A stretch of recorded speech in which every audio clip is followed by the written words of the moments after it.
This is this. If you're ever going to buy it, you're going to own this boat. Okay. It's built by the perfectly named boat company for this type of boat. Okay. It's the Martini Boat Company. Yes, the Martini cocktail cruiser. Patrick, our friend Patrick, he really needs this. He needs a lot of boats. Yeah.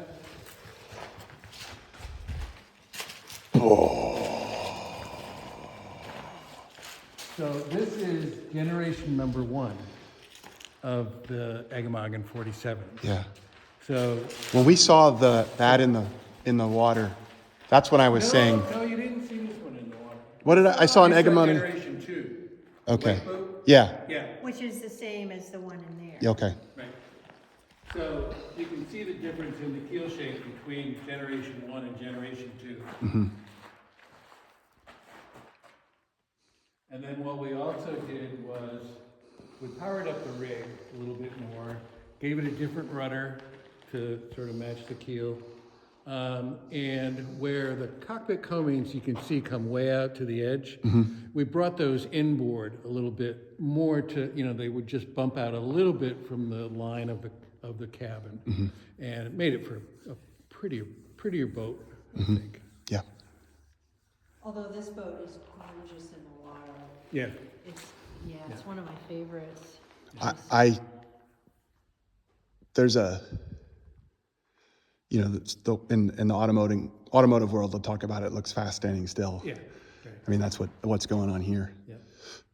It's interesting, since you explained the purpose of the dead rise, Yeah. I look at these in a whole different way. Like, I'm looking at it now thinking, almost in my mind's eye, thinking about it, Over on its side. over on its side at that wetted surface. What's it doing? This lobster boat I got. Oh, jeez, Lou. That's an Orno day. That is a This was gorgeous. originally the keeper's boat for a lighthouse down in Penobscot Bay. Mm-hmm. Now owned by some summer folks from out on Swans Island. And it's got just a great name. Okay. I love it. Yeah, that's Biscuit. just right. Biscuits. Just Yeah. right. That's the same name as John Blues Pisces 21. His name Biscuit as well. Now here, this boat, Northern Rose. This is a Joel White design. The hull was started by a guy who passed away, and so it was sort of roughly strip planked, and his wife, widow, had no idea what to do with it, and so we bought it from her, for a decent price, and finished it off, and then sold it, and it's now in its second ownership, and it's a great little cruiser, day sailor, double-ended sloop. I bet it makes people happy in 29 feet. a specific kind of way. Yep, it does. But she looks, for 29 feet, she looks like, There's a lot there. yeah, Yeah. beamier but not fat. Yep. Carries the beam forward. This boat here is kind of hard to see, but remember Havilah was talking about, he said, a boat VIXEN, where the only thing that that you had to design around was the square footage of the sail, which was 15 square meters. This is VIXEN. VIXEN was, Here we go. remember we were talking Sea about, story. remember we were talking about the boat that was in the Travel of Katrinka? Yeah. That guy brought that boat to us, and it was a wreck, and we took the deck off and Yep. gutted it. Yep. All this kind of stuff. Well, he bought this boat, which is a 15 square meter, sight unseen. The boat's in Stockholm, on a trailer. They put it in a container, and they shipped it to Brooklin Boat Yard.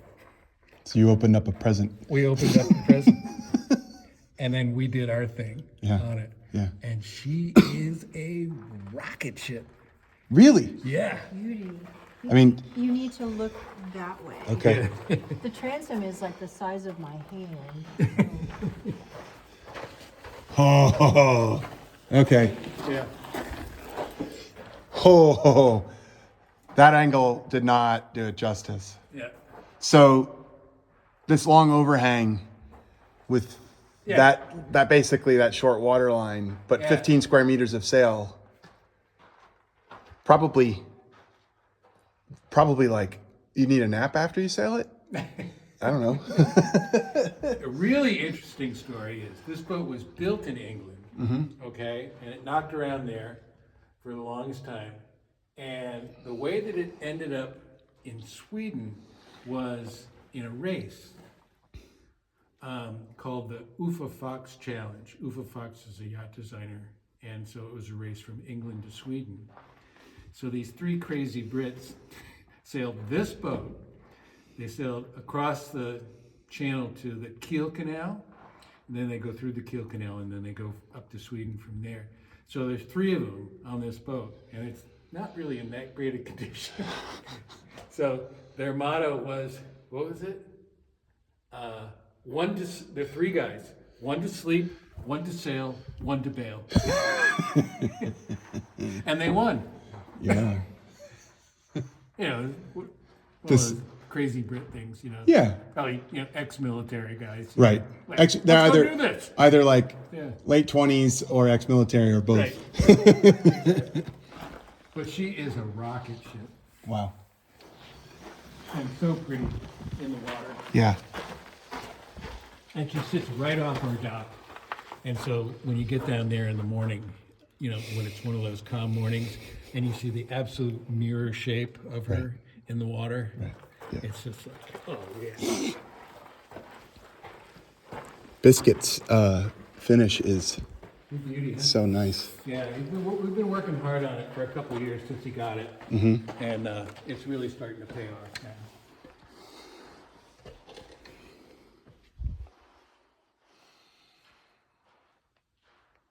Yeah. Yeah, we bring it out to Swans Island for him, and it's like, who wants to bring biscuit? Yeah, I'll do it. I'm impressed with how far forward the engine is. But I guess when I step back and look, Yeah. it's more like the helm is far back.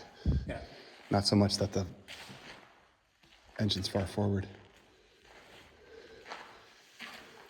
Here's that transition.